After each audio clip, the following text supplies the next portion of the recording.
बिस्मिल्लाहिर्रहमानिर्रहीम। अस्सलाम वालेकुम नाजरीन, आप यूट्यूब चैनल देख रहे हैं। मैं इमरान खान हूँ। नाजरीन, अब तक की जो खित्ते की सबसे बड़ी खबर है, बहुत इंपॉर्टेंट खबर है, वो ये है कि सऊदी अरब, पाकिस्तान और तुर्की के बीच में एक दिफाई मुआहदा हुआ है। तुर्की की जानिब से तैयब उर्दगान आए, पाकिस्तान की जानिब से शहबाज शरीफ गए और सऊदी अरब के मोहम्मद बिन सलमान जो वली अहद है और तमाम इख्तियारात उनके पास हैं, वो वहाँ से मौजूद थे। तस्वीर भी जारी की गई हैं, बाकायदा मुआहदे पर दस्तखत होने की वीडियो भी जारी की गई है। ये एक बड़ा तारीखी मौका है और जो स्लोगन है इसका वो ये है कि एक पर हमला सब पर हमला। ये पाकिस्तान के अंदर ये चीज़ बताई जा रही। अब इसके खतोकाल क्या है, इसके बारे में भी आइडिया नहीं है। इस मुआहदे के अंदर क्या लिखा है, मे बी कभी सऊदी अरब की जानिब से या तुर्की की जानिब से तफसीलात सामने आए। पाकिस्तान में तो दिफाई मुआहदे के नुक्ता नज़र से अभी तक कुछ भी नहीं बताया गया हमें कि ये मुआहदा किस नौइयत का है, इसकी बुनियाद क्या है। क्या अगर पाकिस्तान के ऊपर इंडिया हमला करेगा या कोई और कंट्री हमला करेगी तो सऊदी अरब और तुर्की पाकिस्तान के साथ मिलकर लड़ेंगे, या अगर सऊदी अरब की किसी मुसलमान मुल्क से लड़ाई होती है तो तुर्की और पाकिस्तान क्या करेंगे, और अगर किसी गैर मुस्लिम मुल्क से लड़ाई होती है तो क्या करेंगे। यानी इसमें बहुत सारी और चीज़ें हैं। यानी ईरान के साथ अगर सऊदी अरब की लड़ाई होती है तो क्या पाकिस्तान और तुर्की जो है वो ईरान के ऊपर हमला करेंगे या ईरान को मना करेंगे या उसको बाज रखने की सफारती कोशिशें करेंगे। अगर यमन के साथ जो लड़ाई इस वक्त चल रही है हौसियों के साथ सऊदी अरब की, उसमें पाकिस्तान का और तुर्की का क्या किरदार होगा। क्या अमली तौर पर पाकिस्तानी फ़ौजी या तुर्की फ़ौज जो है वो उस हमले के अंदर जवाबी कार्रवाई करेंगे और जाके यमन के खिलाफ कार्रवाई करेंगे, या फिर ये इसराइल के खिलाफ है या कोई ऐसी फोर्सेस के खिलाफ है जो सऊदी अरब के लिए प्रॉब्लम क्रिएट करें। देखें, ये तो ईरान ने साबित किया है कि वो खित्ते का एक बहुत ताकतवर मुल्क है और उसने जो दुनिया में सुपर पावर कहा जाता है अमेरिका, उसका उसने मुकाबला किया। तो मेरा नहीं ख्याल कि किसी भी मुल्क को उसके साथ बराह रास्त जंग में जाना चाहिए, ख़ास तौर पे उन ममालिक को जिनकी सरहदें ईरान के साथ लगती हैं, जैसा कि तुर्की है, जैसा कि पाकिस्तान है। तो इस बात को तो अवॉइड करेंगे। अब ये एक दिफाई नुक्ता नज़र से और सफारती नुक्ता नज़र से एक बड़ी कामयाबी है, इस रीजन की बहुत बड़ी डेवलपमेंट है। लेकिन इसके ऊपर तफसीली बात हम तब कर पाएंगे जिस वक्त ये सारी चीज़ें जो है मंजरे आम पे आएंगी, हमें पता चलेगा कि इस मुआहदे के अंदर एक्चुअली लिखा हुआ क्या है। अब नाजरीन, खाना काबा के अंदर दाखिल होने की वीडियो भी जारी की गई शहबाज शरीफ की और आसिम मुनीर की। तो ये क्योंकि पॉलिटिकल लोग ज़्यादातर फ़ायदा उठाते हैं और जब भी कभी इन्हें मौका मिलता है खाना काबा के करीब जाने का, मस्जिद नबवी के करीब जाने का, रोज़ा रसूल के करीब जाने का, नवाज शरीफ जाते हैं तो वहाँ पे उन्हें जगह एक कॉर्नर में मिल जाती है, वो छोटा सा कॉरिडोर है, वहाँ पे बैठ जाते हैं जाके। तो वहाँ से तस्वीर जारी करवाते हैं। आम लोगों को वहाँ जाने में दिक्कत रहती है, लेकिन सऊदी अरब की गवर्नमेंट जो है वो इन मुकद्दस मकामात को उन शख्सियात के लिए जिनके साथ सफारती ताल्लुकात उन्होंने इस्तेमाल करने होते हैं, वो उनको उनके लिए खोलती है। ये एक खालिसतन सियासी मामला है, लेकिन आपको पता है मज़हब को भी सियासत के लिए इस्तेमाल किया जाता है और ये सारी पॉलिटिकल पार्टीज करती हैं, सब लोग करते हैं। खासतौर पे जो मजहबी सियासी जमातें हैं वो बहुत ज़्यादा करते हैं। पाकिस्तान जैसे ममालिक के अंदर ये इसकी बड़ी सिग्निफिकेंस है। पाकिस्तान जैसे ममालिक में इसकी बड़ी इंपॉर्टेंस होती है कि लोगों को तस्वीरें दिखाई जाएँ कि सर पे टोपी पहनी हुई है, ऐसे दुआ कर रहे हैं हाथ उठा के, या खाना काबा के अंदर दाखिल हो रहे हैं, खाना काबा के अंदर से निकल रहे हैं। ये तो परवेज़ मुशर्रफ को भी मौका मिला था। परवेज़ मुशर्रफ का करैक्टर जो था वो सारी दुनिया जानती है। वो किस किस्म की पार्टीज़ करते थे, किस किस्म का उनका माहौल था, किन हालात में वो इस दुनिया से गए, कैसे उन्होंने पाकिस्तानियों का कत्लेआम किया। फिर ज़ियाउल हक जो है जिसने कितना जुल्म किया पाकिस्तानियों के ऊपर, ज़ियाउल हक को भी, बल्कि वो तो उसकी इमामत की कहानियाँ आई थी कि वो जाके खाना काबा में इमामत भी की और कैसे इमामत की उसके ऊपर किताबें लिख छोड़ी लोगों ने। तो अभी आसिम मुनीर साहब की बारी है। सऊदी अरब के साथ आप दिफाई मुआहदा करेंगे तो इतनी सहूलत तो आपको मिलेगी, और ये और बहुत सारे लोगों को भी मिली है, माजी में भी मिलती रही है, आज भी मिली है। लेकिन इसकी वीडियो जारी की गई ताकि आवाम के अंदर एक तासुर जाए। और दो चीज़ें हैं, एक तो उसे तासुर ये देने की कोशिश की जा रही है कि मौजूदा हुकूमत और जो मौजूदा एस्टेब्लिशमेंट है उनके बीच में किसी किस्म की कोई लड़ाई नहीं है। तो ये तो बात पहले से ही सबको पता है कि लड़ाई कोई नहीं है। देखें, अंसार अब्बासी साहब ने इसमें एक पोस्ट की है सोशल मीडिया पे, उसके कमेंट्स उन्होंने बंद किए हैं, लेकिन उन्होंने कहा वो पूछना था कि अभी आपको यकीन है कि 6 माह की डेडलाइन दी गई है शहबाज शरीफ को आसिम मुनीर की जानिब से या एस्टेब्लिशमेंट की जानिब से। तो उन्होंने ये सवाल पूछा। मज़े की बात यह है कि सवाल उन्होंने पूछा और कमेंट सेक्शन बंद कर दिया। भाई, अगर आपने पाकिस्तानियों से सवाल पूछना है तो आप कमेंट सेक्शन भी खोल के रखें, तो जवाब आपको यहाँ दे देते हैं। एक तो ये जो खबर दी है कि 6 माह की डेडलाइन है, ये कोई ऐसा नहीं है कि पाकिस्तान तहरीक इंसाफ ने दी है, या ऐसा भी नहीं है कि एंटी एस्टेब्लिशमेंट किसी सहाफ़ी ने खबर दी है। ये उन जर्नलिस्टों ने खबर दी है जिनके एस्टेब्लिशमेंट के साथ इस वक्त अच्छे ताल्लुकात में, माजी में हमारे भी हुआ करते थे, हमें वहाँ से खबरें शबरें मिल जाती थी, हम वहाँ से पता कर लेते थे कि क्या होने जा रहा है, क्या नहीं होने जा रहा है। अभी जो लोग हमें खबर देते हैं वो जरा खुफिया रखते हैं अपने आप को, हम बता भी नहीं पाते किसी का नाम, ये भी नहीं कह पाते कि बहुत बड़ी शख्सियत से बात हुई या मुलाकात हुई। खबरें तो अभी भी निकलती हैं, खबरें तो आती रहती हैं। तो इस वक्त जिनके अच्छे एस्टेब्लिशमेंट के साथ ताल्लुकात हैं और जो एस्टेब्लिशमेंट के साथ ताल्लुकात इंजॉय कर रहे हैं, ये खबरें वहाँ से आई हैं। और उन्होंने ये क्लेम किया कि 6 माह का टाइम दिया गया है। तो अंसार अब्बासी साहब को उनसे जाकर पूछना चाहिए, ना कि वो आम आवाम से पूछें और फिर कमेंट बंद कर दें। एक्चुअली उनका इशारा पाकिस्तान तहरीक इंसाफ की जानिब से होता है। मेरा नहीं ख्याल तहरीक इंसाफ ने कभी भी इस बात की उम्मीद की है कि आसिम मुनीर नवाज शरीफ की या शहबाज शरीफ की या जरदारी की हुकूमत गिरा देगा। नहीं, ऐसा नहीं होगा। देखें, ये एक दूसरे की इंश्योरेंस पॉलिसी है, ये हम सब जानते हैं। हाँ, ये जरूर है कि हाफिज आसिम मुनीर साहब ने ये जाली हुकूमत कायम करके दी है और कठपुतली हुकूमत बनाई है, और वो कठपुतलियों को अपने मुताबिक नचाते हैं, इसको कंट्रोल भी करते हैं, पुतली तमाशे को। लेकिन जब उन्हें लगता है कि कोई कठपुतली सही तरह काम नहीं कर रहे तो वो उसकी डोरी खींच भी देते हैं। बाज़ औक़ात थोड़ा सा डोरी को खींचते हैं, डोरी को सेट करते हैं, थोड़ा सा कठपुतली को उठा के उसकी तरह मुरम्मत करके ठीक करके दोबारा खड़ा कर देते हैं स्टेज के ऊपर। तो वो ये जानते हैं कि ओवरऑल उनकी अपनी बचत भी इसमें है कि तमाशा चलता रहे, क्योंकि जब तक ये कठपुतलियां काम करती रहेंगी तो एक जाली तमाशा चलता रहेगा। अगर असली सरकार आ गई तो फिर सबको जवाब देना पड़ेगा। तो ये बात बड़ी सादी और सीधी है कि ये एक दूसरे की इंश्योरेंस पॉलिसी है। इन्होंने एक दूसरे को गिरने नहीं देना। अवाम ने अगर गिराना है तो अवाम ने मिलकर इन सारों को एक साथ गिराना है, और ये एक साथ ही गिरेंगे। जब भी गिरेंगे वो आप और मैं देखेंगे गिरता हुआ।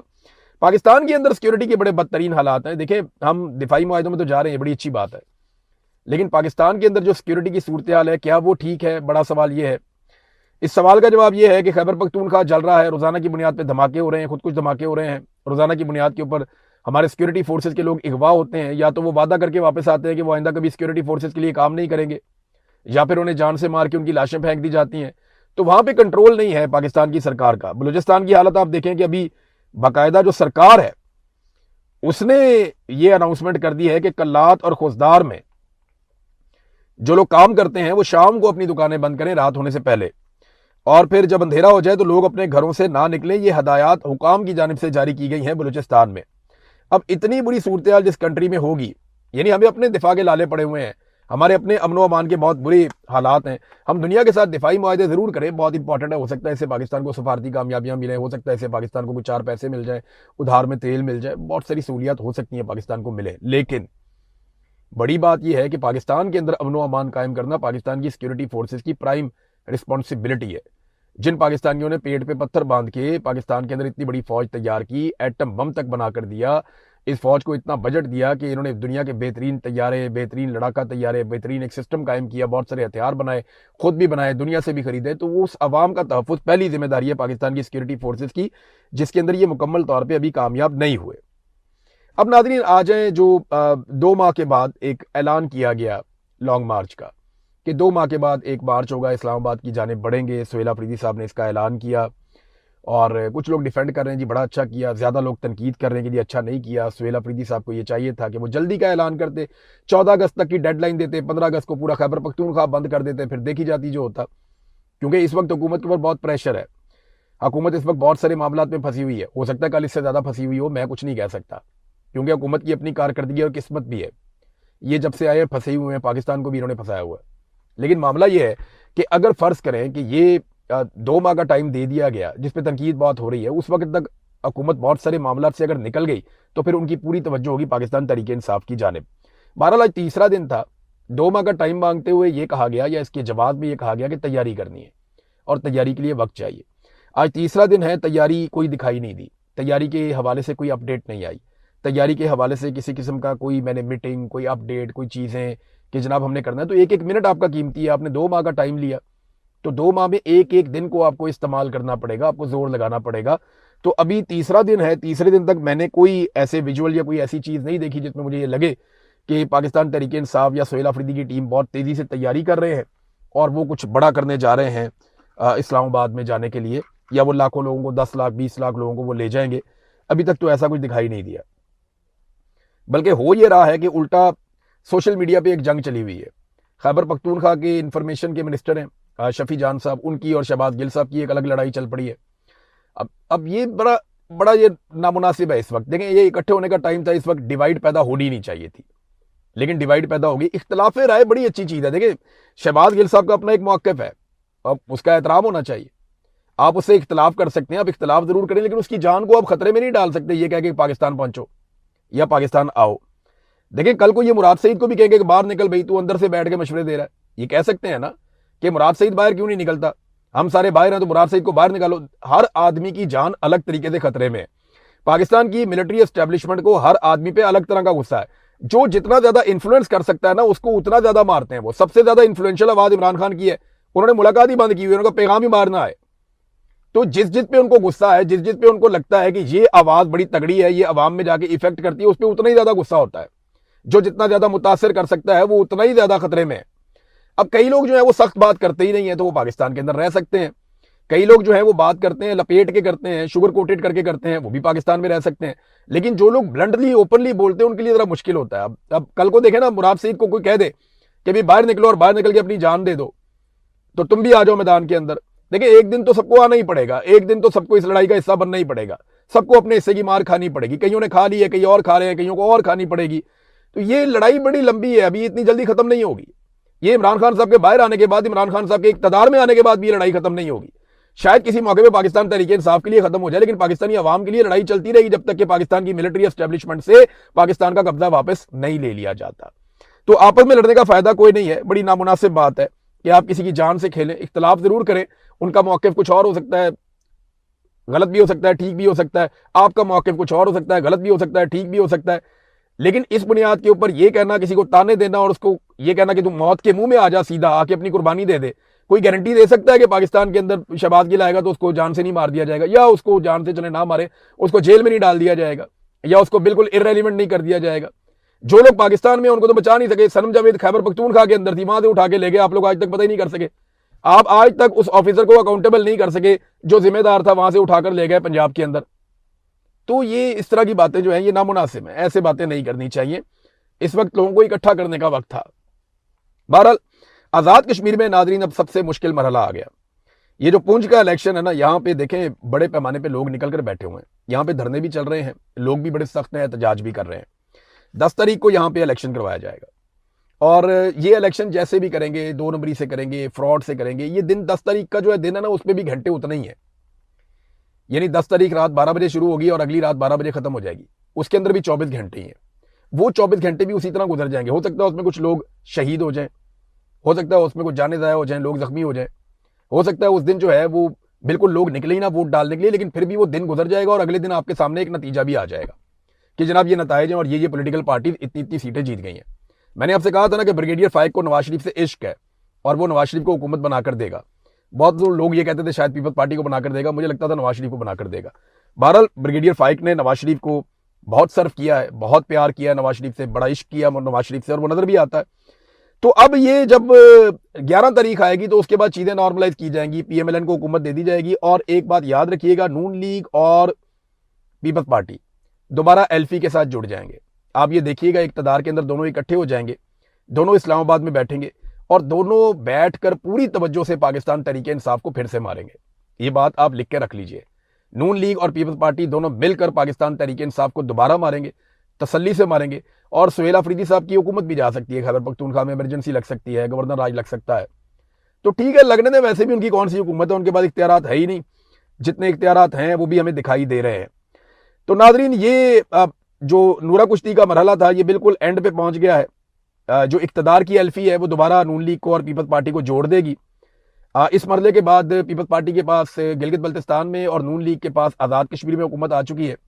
और एक और चीज़ भी होने जा रही है, याद रखिएगा, एक सजेशन ये भी है कि आने वाले दिनों में खैबर पख्तूनख्वा और बलूचिस्तान दोनों में इमरजेंसी नाफिज कर दी जाए और दोनों की हुकूमतें ख़त्म कर दी जाए, ताकि बैलेंस किया जा सके। जी बहुत खतरनाक लड़ाई चल रही है तो हमने ये कर दिया। ये एक तजवीज़ है जिसपे एक बहस भी हुई है। दूसरा, आपको पता है नए सूबे इन्होंने बनाने हैं और बहुत सारे सूबे बनाने हैं। पंजाब को कई हिस्सों में डिवाइड करना है, सिंध को कई हिस्सों में डिवाइड करना है। ये होना चाहिए, मैं आपको फिर कह रहा हूँ, ये होना चाहिए। रवायती सियासी खानदान इस बात के खिलाफ है, लेकिन ये होना चाहिए। जितने ज़्यादा सूबे, इंतजामी यूनिट छोटे छोटे बनेंगे, उतना ज़्यादा परफॉर्मेंस का मुकाबला होगा और उतनी ज़्यादा पॉलिटिकल पार्टीज को मौका मिलेगा, उतना ज़्यादा इक़्तिदार नीचे तक मुंतकिल होगा।